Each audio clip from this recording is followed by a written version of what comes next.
Good morning, everybody. Welcome to Coffee with Casey. My name is Casey Samson from Samson Properties. For those of you who don't know much about Samson Properties, we have about 1,700 agents. Every week, more and more agents are coming to Samson, so it's quite a fast-growing company. And today we're going to talk. Today we're going to talk about renovations and contractors and things like that. The one most important thing about a real estate agent or a top producing real estate agent is the context they have with contractors, with plumbers and electricians and people that renovate houses and lenders and settlement companies. So a lot of times a homeowner will need something, and the last thing I want to do is get ripped off when I call in a plumber or electrician. I want to be treated well, but most homeowners are one and done kind of with contractors, whereas a top producer, they rely on us for a lot of business and continued business. And we've weeded out over time the people you do not want to call. So if you have a simple thing like a plumber or electrician or somebody to do a renovation, you can call me, you can call another top producing real estate agent in your area and talk to them about some referrals. Now, Coffee with Casey today is going to be about renovations. Now, we're not exactly Kathy Lee and Hoda, God love them. It's not exactly the most entertaining group, but every day we go to work and we have tens of thousands of dollars on the line for home sellers and people that want to make decisions about renovations and fix up and selling their home and how to price it and what contracts, take them or don't take them.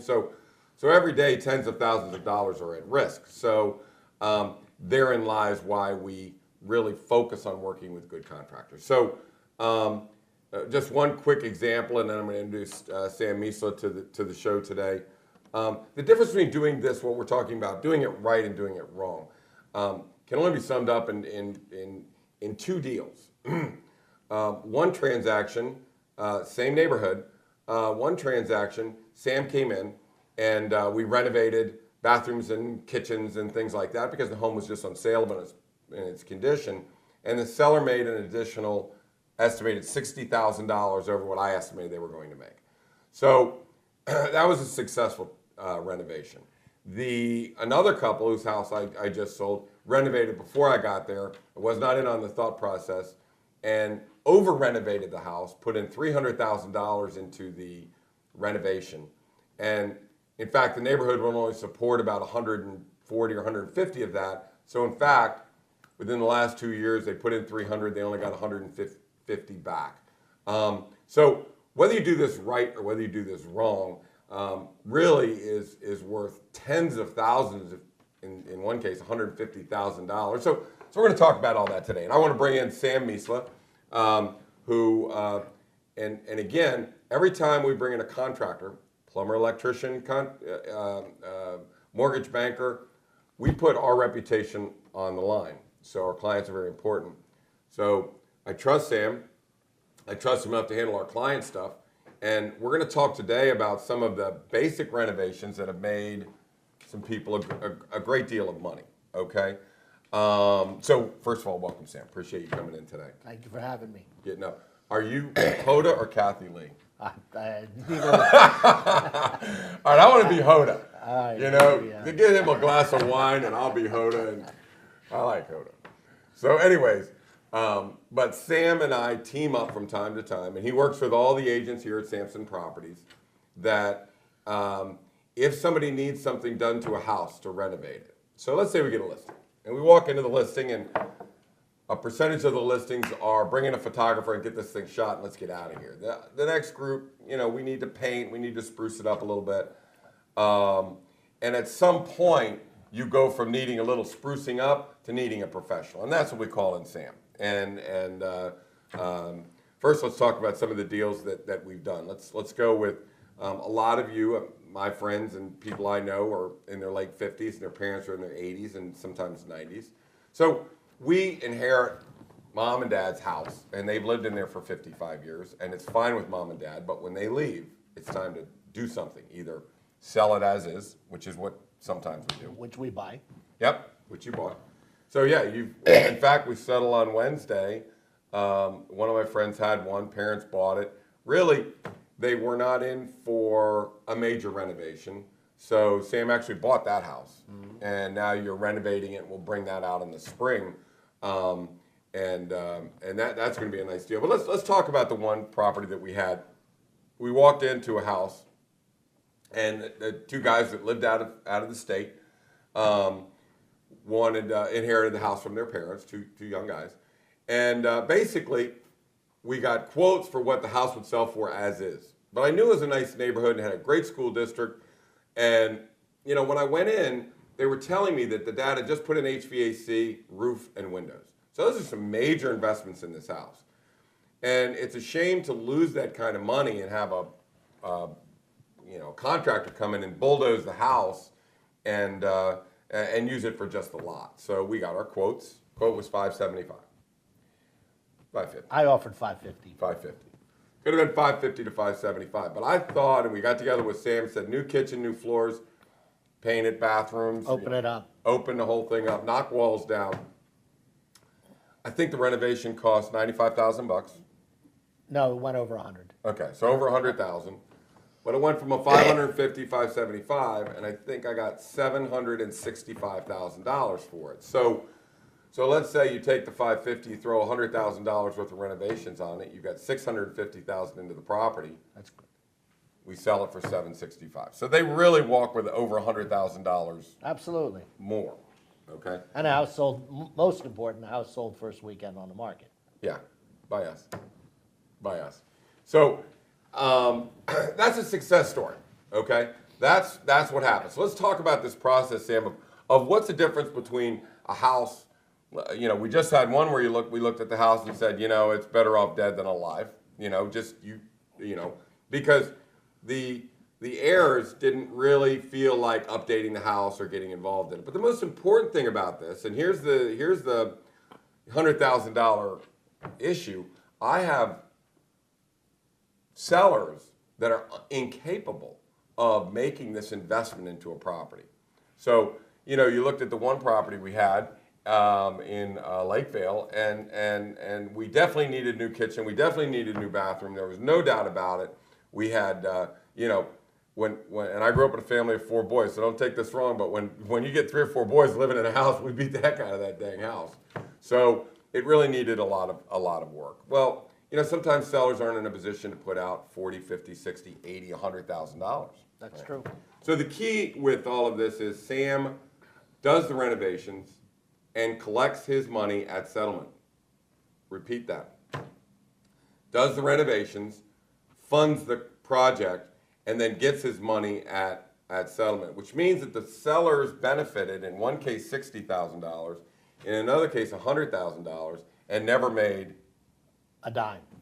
An investment. They never took a dime out of their pocket. So that's really a key. So let's talk about the difference between the house that has totally be revamped, and then the one we did for the 2 young gentlemen where you came in and renovated and then we sold it and they got the profit. Well, I think the most important thing that agents need to understand when they're thinking this process through is they need to do their homework first and look at the house like you did when you told them it was $550 and what it could be at when we renovated it.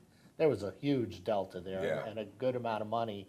So it was worth the investment of $100,000 to make that house as beautiful as we ended up making it.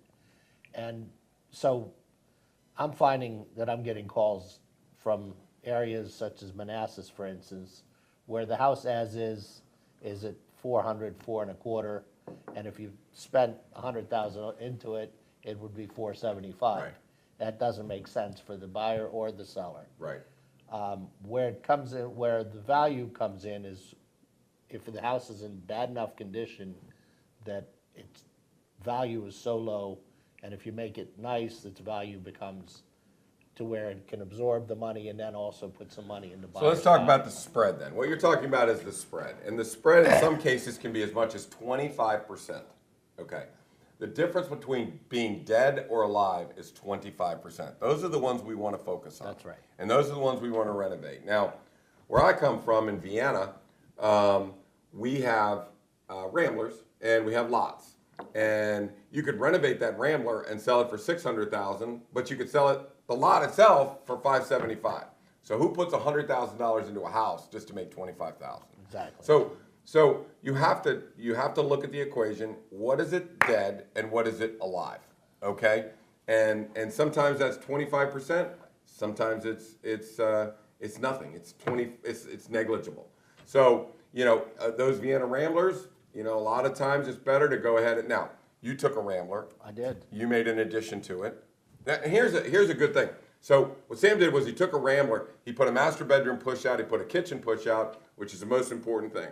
Master bedroom, bath, kitchen, and baths are the main. And went down an extra foot Okay. on the floor. This is pretty cool. So I thought this was what sold the house, and I sold it for $750,000 or something. It's a Rambler. I sold it for $750,000, and what he did was the basements are only notoriously 7.5 max feet high. Us 6-footers will bang our heads when you come by the vents or whatever that is. So what he did was he came in and dug out the entire floor of the basement. And when you walk downstairs, instead of seeing the 7.5 foot, you saw 8.5, 9 feet, right? 8 feet. I mean, it was huge. Yeah. Well, it seemed like 9 feet. For a basement in Vienna, it seems like 9 feet. Right. So what you do is you take, I don't know, maybe people in the 50s were like midgets or something. I don't know if that's politically correct or not, but I mean, the short guys, we must have a very short population in Vienna back in the 50s, because I'm telling you, the basements are so low that it's hard to go down there, and that's usable space that's not really used a lot in those homes.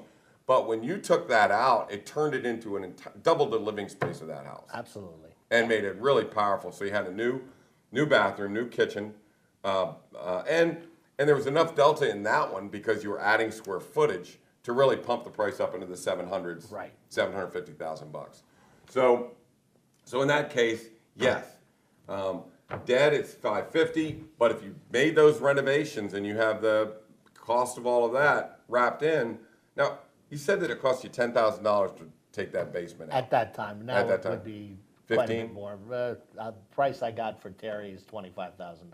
Wow.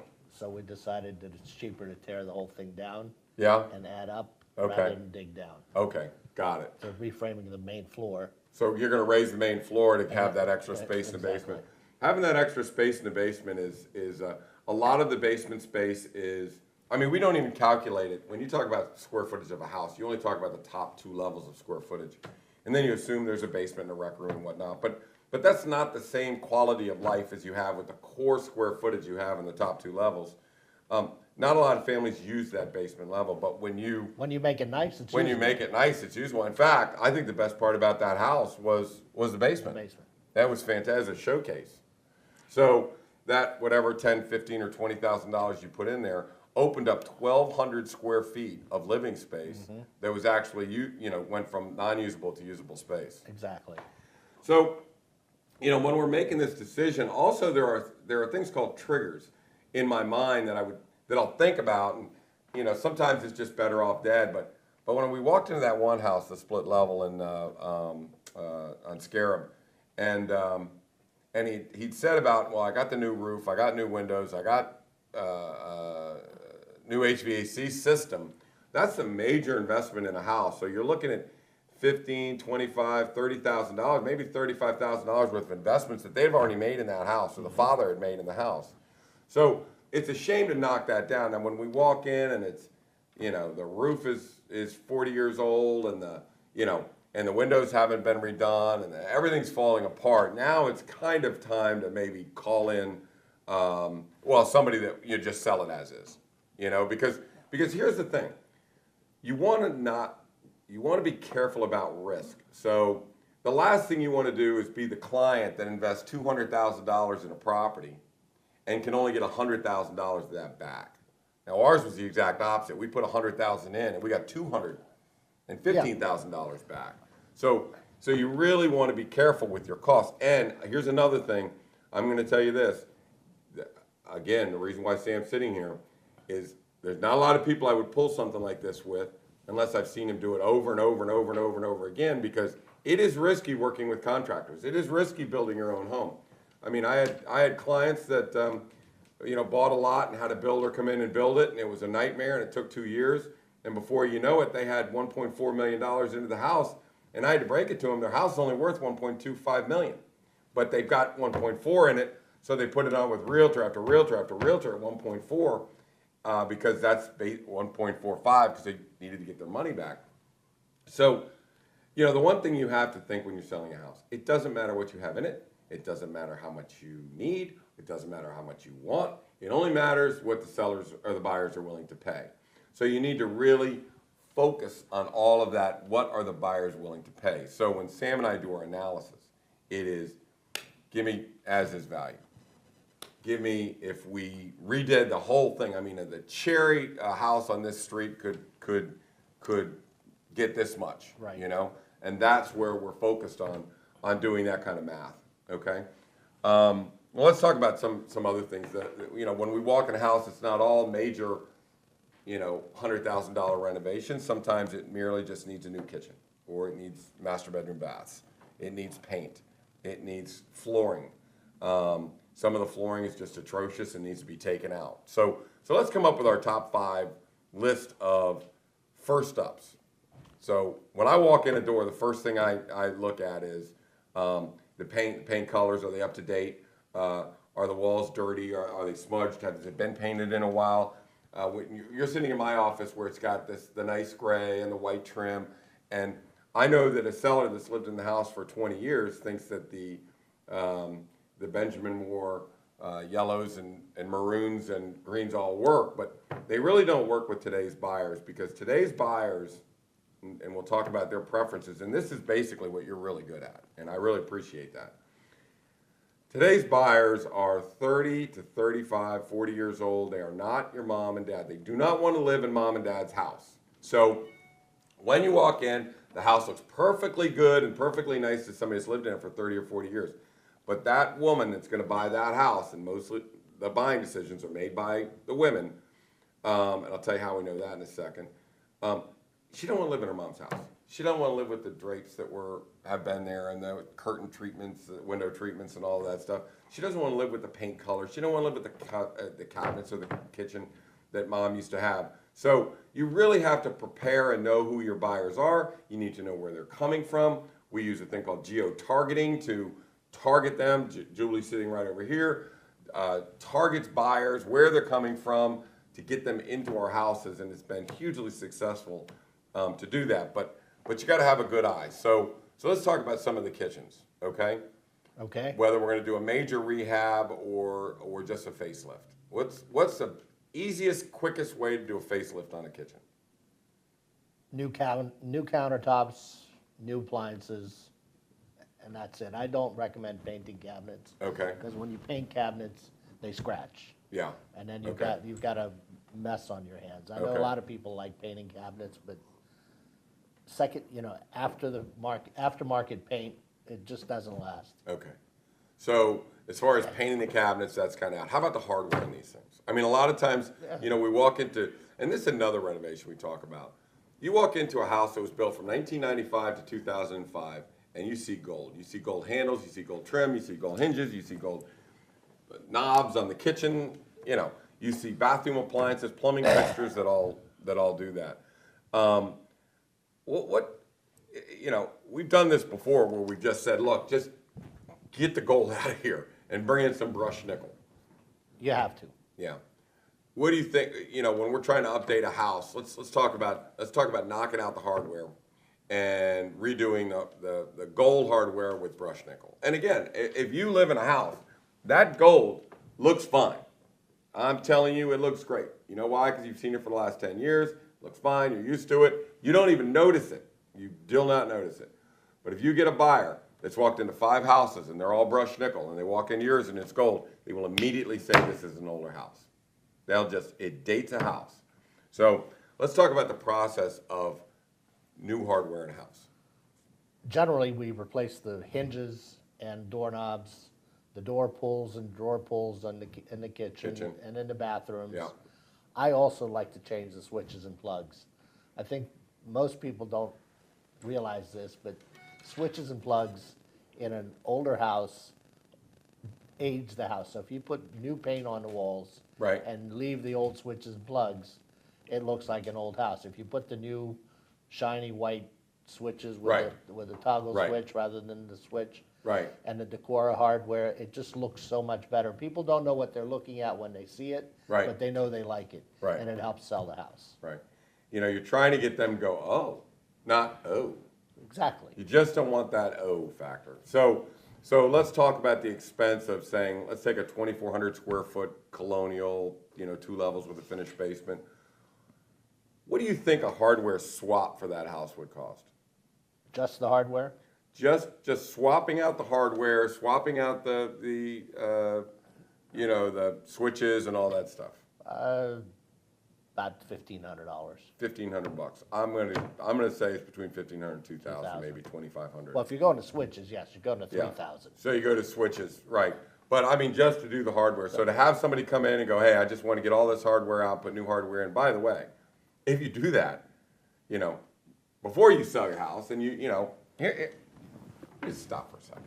Let me tell you a major mistake everybody makes. They do this right before they sell the house. Then once they get it done, they're like, gosh, we wish we'd done this 10 years ago.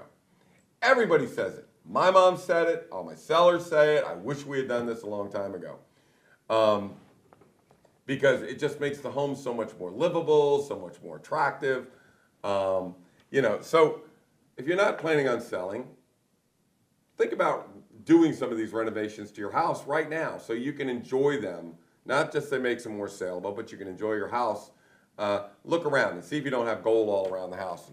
And imagine if it was like brushed nickel. Go to a model, go look at some model homes and what the new things are they're coming in at.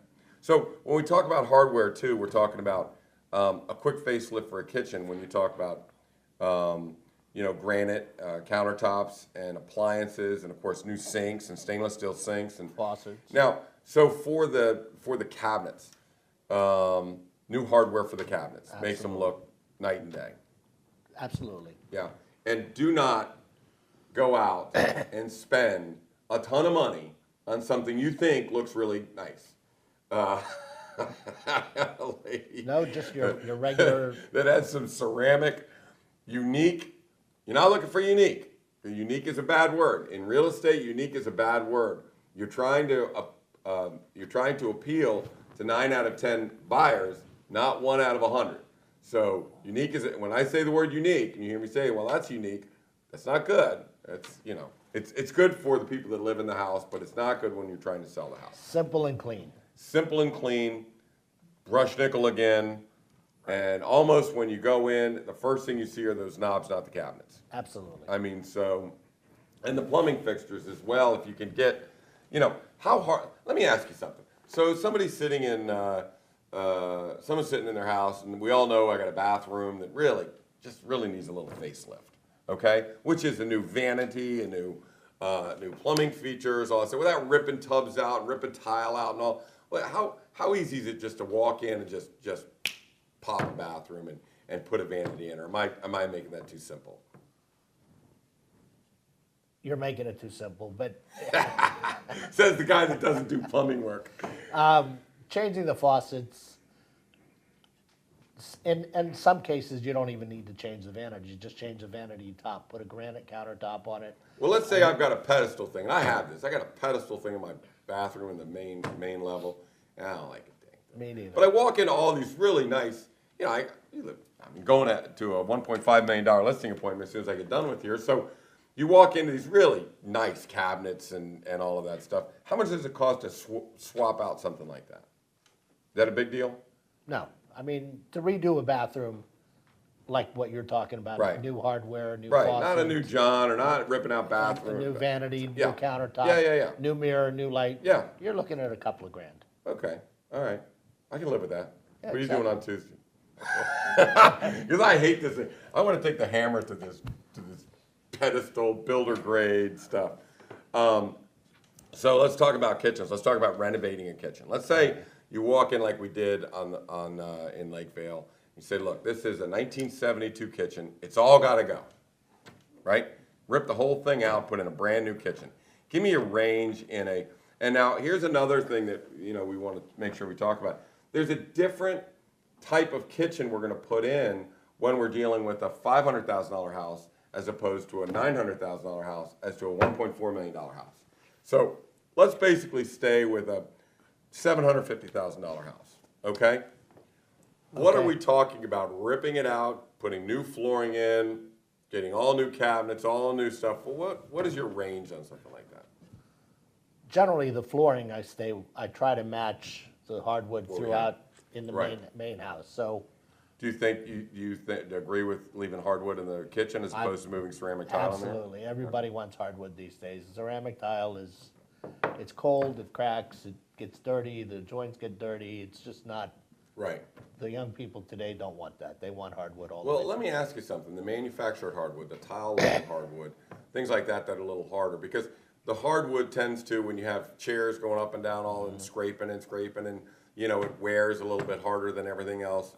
Is there any other kind of hardwood you put in there? You just want to put hand-stained 3.5-inch oak hardwood. That's Just it. leave it at that. Just Quit leave it at whining that. about it? Right. Is that what you're saying? That's Just it. quit whining Quit about whining it. Put the about it. hardware in it.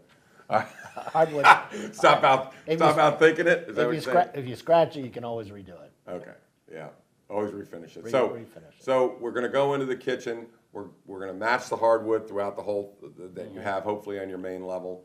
And then we're gonna put in the kitchen. So what are we looking at range-wise for getting a new kitchen put in the house? $20,000 to $25,000. I think that's what it was. I Yeah. think it was 20 grand to put that in there. 25,000. Well, but you gotta think too, that you think in scale, that if it's just a kitchen, it's one number. If it's kitchens, bathrooms, floors, and you know, the bigger the job, the better the number. Better the number, exactly. Right, If it's right. just the kitchen, it's gonna be more. Right. If you're doing all the bathrooms, the same people that are coming in to do the demolition, do the entire demolition, it's cheaper. Right, right. So, and that's the way I operate. So if you're gonna do a kitchen, you're gonna do bathrooms, do them all at once and get the whole thing done, Do it and all. then knock the floor out and all of that stuff. Now, actually, the one thing that people want to be cognizant of too, before the mortgage crisis happened, everybody could get a home equity loan, and you could get a line of credit, and that's basically where most of the contractors got their business. The person didn't have cash sitting in the bank; they had equity in their house. Right. So you go to the bank to get a line of credit. They pay $40,000. The contractors would fix up their house. Crash happens. Banks stopped doing the home equity loans. There was a lot of home equity loans just gone, wiped out, lines of credit. But I see now they're back. So maybe that's a question for Mike Filan and some of the bankers that how available is it? I think there's more money now available to get these things done. There's no equity in anybody's house anymore, but That's the problem. Where are you gonna get the equity from? Well, actually, what happened is, right now we are at probably 2005 to 2007 pricing. So we're back to where we were, and we went in this little loop here where property values went down, but they are back. The market is active right now. It's actually very active. For November, we had a bad August, slow September, but you know, October and November have been fantastic. So anybody's thinking about taking your house off the market for the holidays, the buyers are out there, they're writing contracts. I think we sold 8 houses in 10 days. So you know, you sell when they yell and you buy when they cry. So right this second, the sellers are still yelling, so the buyers are still yelling, so just keep selling. So, but let's go back to, I get on tangents. That's all right. I want to tell you this one story of one listing that I did, not one of your deals, but another agent here at Samson. She got a listing in North Arlington. Mm-hmm. The house was built in 2005. Mm-hmm. But the guy that built it cheap. He put the plastic tubs and surrounds and the Formica countertops. Not all builders are the same. Black appliances. So the client talks to the agent. The agent says, as is, it's clean, it's livable, it's nice, but it's not North Arlington. Right, As is, we can get you between $8,000 and $850. right. What would it be if it was renovated? So she brought me in. We did $127,000 worth of renovations. This isn't a house that was built only 10 years ago. Mm-hmm. And she got 1.1. She listed it for 1.1 and got over asking first weekend on the market. So it doesn't matter. I mean, sometimes it's numbers more than condition. Well, it's what neighborhoods will support. Exactly. I mean, that one neighborhood will only support 915,000. That was it. Yeah. And they had $1,050,000 into it, but it's only going to support 915. North Arlington will support anything you want. Exactly. Space, feature, function, condition. You know, there's tons of money in North Arlington, and yeah, so knock yourself out, renovate away. But so again, when you look at a North Arlington, that's the kind of place where it's what's the delta on certain things. Well, as a lot, it's this, but as a finished house and a really nice renovated house, it could be 25% higher. At least. Well, in your case, it was 850 to a million. Million one. Right? So doing the math, that's more than 25%. Absolutely. I think. Yeah, right? it's a lot more than 25%. All right. So let's talk about other things. Let's, you and I argue all the time about the paint. We come in, you want to have your favorite paint, I want to have my favorite paint, and we arm wrestle over who gets it and you usually win. So what, you like a really more neutral, doesn't have much color to it. It's called Natural Choice by Sherwin-Williams, and it goes with the mauves and the browns, and it also goes with the blues and the grays. Yeah. So it goes with everything. It's not taste specific. I find this gray to be very pleasant. It's a great color. However, it's also taste specific. If the lady comes in and she's got orange or brown furniture, she's gonna have to repaint the house. If it's got gray paint on it. Yeah. But if she's got Natural Choice and she comes in with orange or brown furniture, it goes perfectly well. So that's Okay. Okay. why I choose Natural Choice. Okay. And I go with Mindful Gray and Dorian Gray because it has that color. I always think that, it pops. When you walk in, it gives you a little more pop.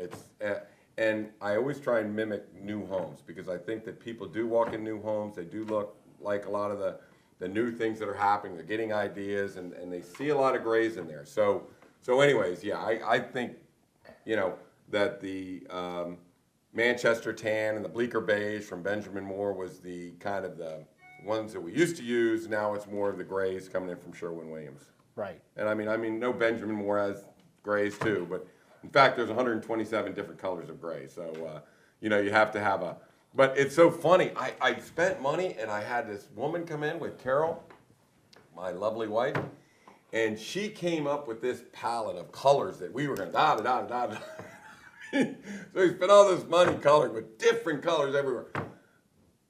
I hated that. I had to repaint almost that damn house, So I agree you do need to mix up your paints a little bit, but man, let's not get too carried away. I mean, literally there are 127 different kinds of colors. So I don't know. Look, a good interior designer is worth their weight in gold. But I will be honest with you, and I'll give you this cred, that when you do finish a house, you walk into the house and it's like, oh my gosh, that's exactly what 9 out of 10 people want. The lighting fixtures are all removed. And a lot of you may walk around that house that was built in the 80s or 90s or up to 210, and you'll see the gold fixtures as opposed to the recessed lighting, And I know that I've never walked into a house where you don't have recessed lighting all over. Gotta have recessed lighting. Yeah. So popping those out, putting recessed lighting in. Let's talk about, is it more difficult? It's not. If you want to do it on the main level, you just have to cut a line right down the middle of the drywall and the ceiling to put up those canisters, right? A little more difficult. It all depends on which way your joists are running. Okay. If your joists are running front to back, right, then you gotta cut hole between each joist, right, to run that wire. And then you drill a hole through the joist. You drill a hole through the put joist. those in. Right. So it's a little more difficult, a little more expensive, depending on where the joist. How do you know which way joists are going in a house?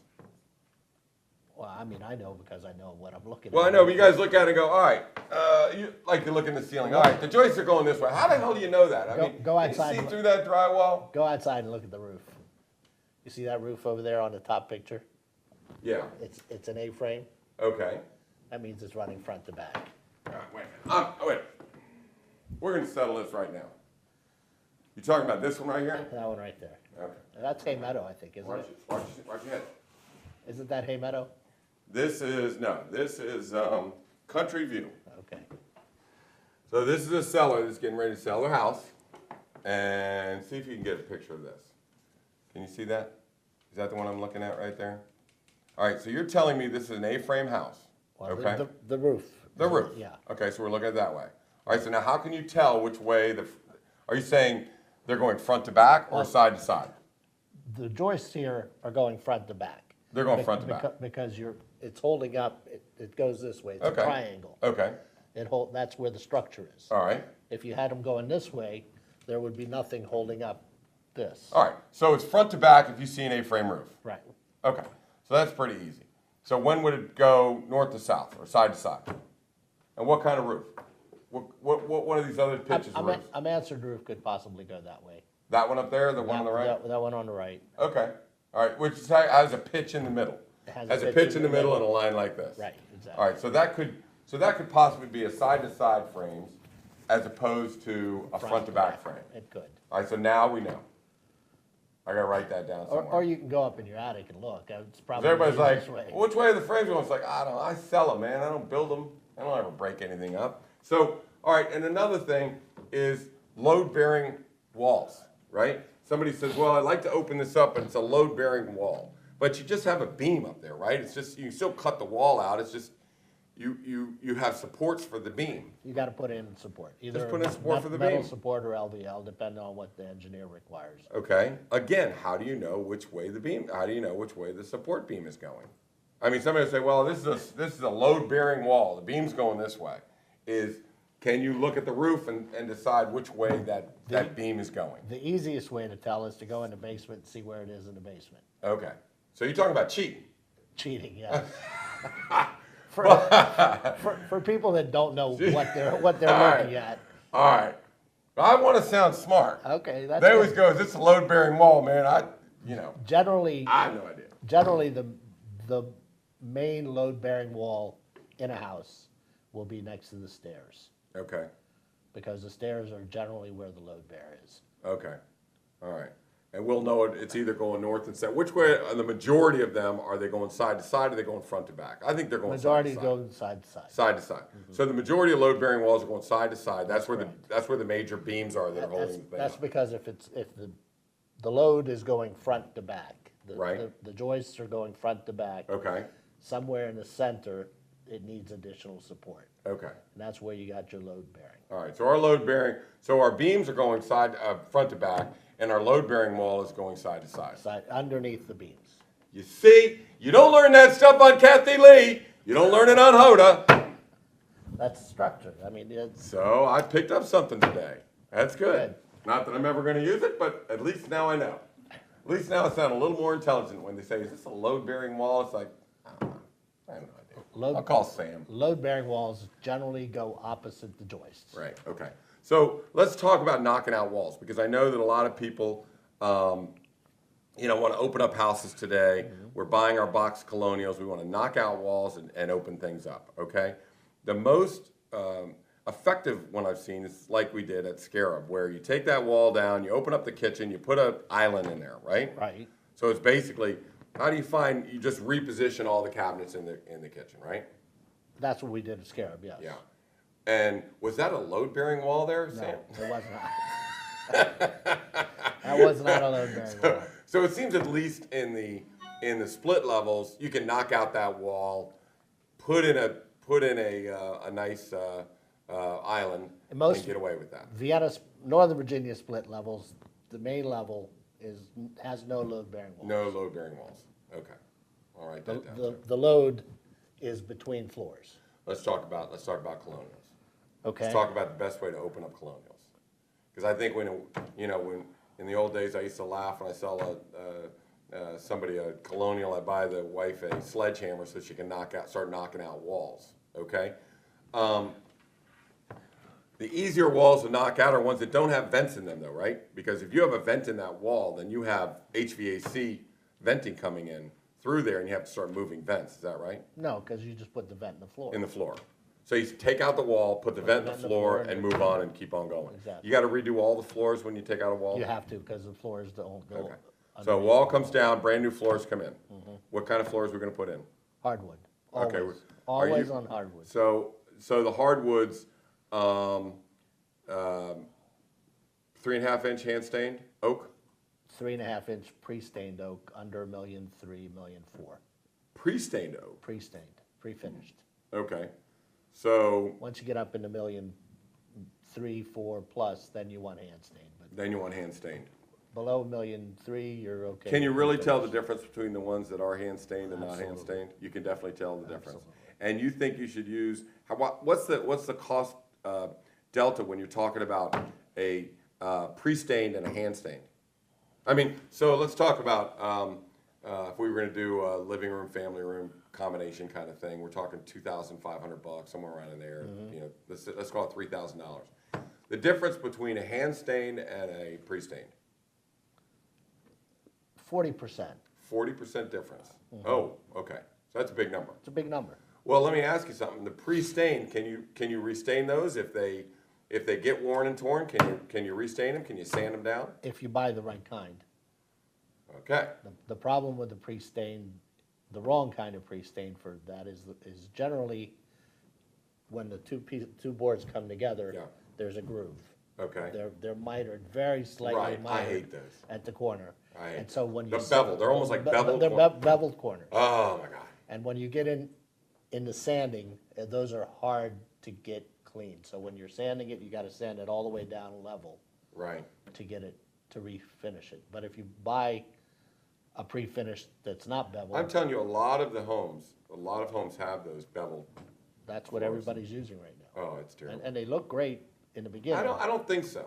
I'll tell you one thing, and I really mean this. When you walk into a house, you know whether you're in a real house that's really well done. Unfortunately, sometimes when you look at the floors. I mean, I walk into so many damn houses, and sometimes when I see those beveled floors, I'm just kind of like, you know, the hand stained oak punch you in the face that they're the greatest looking floors of all time. And when you see the kind of the beveled stuff, I do think it takes away from the house. Absolutely, but if you're gonna use a hand stain, you don't wanna go to 3.5, you wanna go to the 5-inch, you want the nice big boards. Right, the 3.5 to 5 inch. Right. The really good ones. And what you're saying is if you do a 3.5 inch pre-stain, but this is what I'm talking about. They don't have the beveled edges, right? You can get it without beveled edges. Without beveled edges, where it looks like It fits better. it fits better. Right. Okay. And those can be restained because they don't can. have the little beveled edges. Well, even the beveled ones can be restained, it's just a little more labor. Okay, so it costs a little more, but let me ask you this. Let's say you have the beveled things. Can you come in and have somebody come in and sand those things down All the low and restain them, and won't they look 10 times better? They would, but you gotta be careful. A lot of times, what looks like a pre-finished solid oak is actually an engineered floor. Right, And if you start sanding that too far down, you're done. Yeah, you're done. So you gotta make sure it's solid hardwood before you start sanding. Okay, so let's talk about coming into one of these houses, and you know I give recommendations obviously on painting and appliances if we need them, and cabinets or hardware. And I think the hardware, the $2,000, $3,000 solution with the hardware is my favorite, along with the paint, because that really does update a house. Then you're talking about taking out some of the lighting fixtures and putting in the recessed lighting, which is good. The hardware in the kitchens, the plumbing fixtures in the bathrooms, vanities in the bathroom. So it's almost like we have a checklist of things, and what they cost to put these things in. I'm not a fan myself of doing the minimum you can, because what ends up happening is what we call job creep. You get in there and Now you know what we need. Now you know what we need. Yeah. You get in there and you tear out the kitchen and you put in a new kitchen, and the kitchen looks beautiful. Yeah. But now, because the kitchen looks so good, the bathrooms look horrible. Those are the 6 words that scare a husband more than anything. You put in a brand new deck, and your wife looks at it and goes, now you know what we need? That's like, oh my God. So, yeah, right. It is job creep. Once you do it, It's job creep. now you know what we need, because that looks so good, it makes something else look old. And it ends up costing the client a lot more money with job creep, because if I come in, I do kitchen, bathrooms, floors, paint, the whole thing all at one time. I'm in and out in 3 to 4 weeks. Right. And my guys are the same guys that are doing all the work. So me bringing them in, they can be doing, while they're waiting for mud to dry in the kitchen, they can be doing tile in the bathroom. Right. So it's a lot cheaper. But for me. again, I guess here's the where you and I always rub off on each other sometimes is sometimes we're just trying to facelift to get this thing sold, to get in good, saleable condition. We've got a terrible eyesore in our hands. We've got gold everywhere. We got plumbing fixtures. We got lighting fixtures. We got paint. We have really getting punched in the face. Right. And I'm trying to get a minimum amount done in order to get the house sold. And obviously you have a craftsman eye, and you want to make sure it's all done at the same time. If the money is there. Yeah. I mean, if I think that it's gonna be better for the client to do it all, and you would get a better dollar at the end for them. Yeah. It's worth it to them, especially if I'm putting up the money. What do they care? Well, it's not. I guess it's not what they care. Sometimes it is. What is their timetable? When do we have to sell the house? You've got it. Your job's gone. You got to get a house down there. You got to get this sold. So we don't have the time, because sometimes a major renovation will take 3 to 4 weeks. 3 to 4 weeks, right? And a quick facelift we can get done in a couple days. 10 days, yeah. Okay. So I think what we ought to do is we got to have a list of, hey, here's the major renovations, but here's a quick facelift. You know what I mean? It's almost like new vanities, facelift for the kitchen, paint, just that kind of checklist where we can come in and go, hey, this is a facelift or it's a major renovation, And sometimes a major renovation, sometimes we can't get that money back out if we do it. Yeah, if there's no money in it, there's We've no looked money at it in and said, there's just no money to put into this house. And, now let's talk about, let me just broach a very sensitive subject here too. Divorce. So unfortunately, it's just a factor of our business that 30% of the homes that we sell are divorce cases. Now, the argument over who's going to pay for what and how they're going to get reimbursed is always a problem and always an issue. So I find this more effective in a lot of the divorce cases that we do. And just so you know, selling a divorce house is different than selling a regular house. The emotions are high. So if you look at a teeter-totter, the emotions are up here at all times. So, and you can't allow one party to think that they're getting preferential treatment or their spouse is getting preferential treatment. So in the case of a divorce, everybody gets the same correspondence at all times. And it's got to be a decision by both, and if it's not, then it's out. So if one spouse sends me an email that asks a question, you have to respond to the question to both people, because you don't want to be talking to one when the other, is left out. So let's talk about that. That's another opportunity. So one opportunity is mom and dad's house need to be renovated, or in the one case, I was living in mom and dad's house that had been renovated, and they needed to renovate it. So heirs, really houses that haven't been updated since the 70s, and then divorce cases, because then you can come in and say, look, here's the plan. We want to get maximum amount of money for the estate. Let's just bring it in. Sam pays it, gets paid off the top out of settlement, and then we move on, split money, and go our separate ways. In all cases, when the agent calls me to come in and give them my ideas of what we should do, the agent should always schedule it with both parties and themselves to always be there. Me meeting the agent there alone doesn't do anybody any good. Right. Or me meeting the homeowner alone doesn't do anybody any good. All decision makers on site. All decision makers are on site, and especially the agent. And the agents need to understand that this kind of work that we do is not only in their best interest, but in their customer's best interest. Right. And they need to know their numbers before we get into that. They need to know what's it cost dead, what's it cost alive. So that's your deal. And they need to be able to give with absolute confidence to their client, if it's going to cost them $100,000 to renovate the house, there's $100,000 profit in it for you. They can't sound meek and, well, I don't know if you should put that kind of money in it.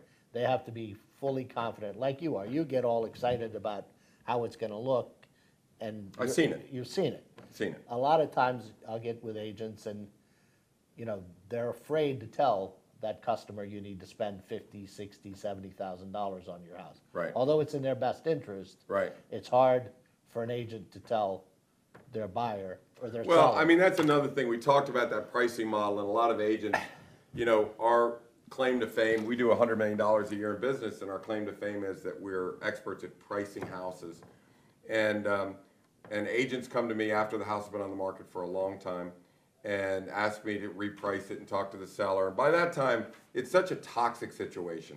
I mean, houses need to sell in the first 30 days. So I'm going to have just a quick commercial here, okay? Go ahead. Okay. So houses need to sell in the first 30 days.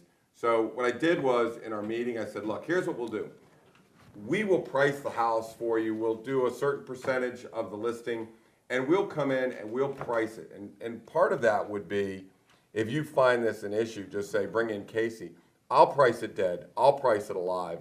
And then I'll meet too with them and talk about it. Because I've got more experience than some of the agents do as to whether this is appropriate or not. And I think, as Sam knows, sometimes I'll go in and say, it's not going to work. It's better off dead than alive, and let's wait for another one. And I don't think you want to do it if it's bad for the seller anyway. So if Samson agent finds themselves in that situation where is it alive or dead, I don't know what to do, and you bring in Sam and you're struggling to find out what that delta is on the buy and the sell, they can certainly bring in our team, and we'll go ahead and price it out for them and meet them there. That's a good idea. And get that done. So the last thing I want to see is us lose a deal because we can't price a house. Or let me give you a perfect example. We walked into a house the other day, and I was pricing it for an agent, and I said, well, where are you at? And they're in the 530s and 540s, and there's no way that house can go on the market for more than $495.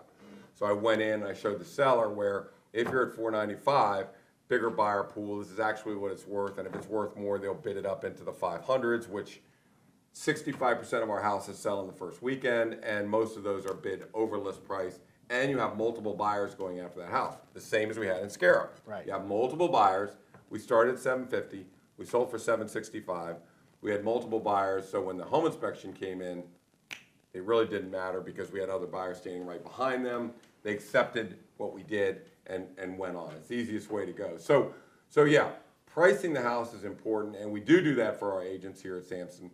So, if you're struggling, you can go ahead and give us a call, especially if they're struggling to determine, is it better off alive or dead? Now you need a little bit higher level of expertise to come in and to explain what you do and how you do it with a semblance of confidence is important. That's really important. Yeah. And the other thing that they need to know beforehand is there equity in the house? Yeah. Yeah. If the house is underwater or there's no equity in it, I'm not going to come in and invest $100,000 of my money in it if I can't get my money. Well, because it's too much risk. And let's explain the process. So what happens is when Sam comes in to renovate a project, he's going to commit $100,000 in workmanship to this house. The seller will agree to the what he's going to do for the amount of money. So you'll sign your bill of whatever it is. Contract. And then Sam will do a note, promissory note for the amount of money that's going to be spent. The note will be secured against the property by form of a deed of trust. So you will sign a note and a deed of trust, which puts the house up as collateral. It's a lien on the property. When the home is sold, the lien is paid off. Okay? So that's the actual mechanism that allows you to do what you do. That's right. I mean, we're not saying, hey, I'll give you $100,000. I'll put $100,000 into it. If it sells, it sells. So before that process is approved, you need to do a title bring down. We need to know what is the first trust, what is the equity in the house, are there any other liens in the property? Because it does you no good to put a lien on a property, and when it sells, it doesn't take out the first trust or the second trust or other liens in front of you. Right. And now you're sitting there in court looking for your money. So that's just the wrong way. So we make sure that all that work's done up front. We know what we're doing when you go in. You're secured. You can do the work. We come up with a finished product. The house sells real quick. We get multiple contracts.